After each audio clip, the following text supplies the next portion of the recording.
Have you ever heard of a king who was a total badass from the moment he was born? Let me tell you about James I of Aragon, a true medieval legend. His story sounds like something straight out of a fantasy novel. Picture this: James's parents, the king and queen, couldn't stand each other. They lived apart, and the kingdom desperately needed an heir. So the nobles hatched a plan. They tricked the king into a dark room, telling him a beautiful noblewoman was waiting. But surprise! It was actually the queen. 9 months later, in 1208, baby James was born. A pretty wild start, right? But it gets crazier. His father died in battle when James was only 5. The little prince was then handed over to the very people who killed his dad, the Knights Templar. You'd think he was doomed, but these warrior monks ended up giving him an elite education in combat and strategy.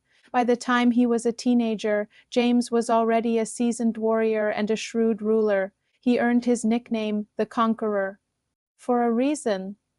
At just 21, he launched a massive campaign to reclaim Majorca from the Moors.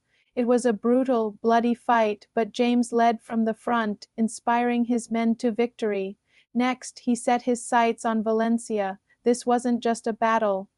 It was a decade-long crusade. He faced sieges, betrayals, and countless challenges, but he never gave up. Finally, in 1238, Valencia fell, and James rode into the city as a hero. But James wasn't just a warrior. He was also a brilliant statesman. He established laws, promoted trade, and sponsored art and architecture. He even wrote one of the first great autobiographies by a European king, the Liber dels Fets or Book of Deeds, giving us a first-hand account of his incredible life. He reigned for an astonishing 63 years, transforming a small kingdom into a major Mediterranean power. So, from a baby born out of a royal trick to a legendary conqueror and nation builder, James I's life was truly epic. He's a testament to how even the most unlikely beginnings can lead to greatness. Thanks for watching. If you enjoyed this story, don't forget to like, subscribe, and hit that bell for more amazing tales from history. See you next time.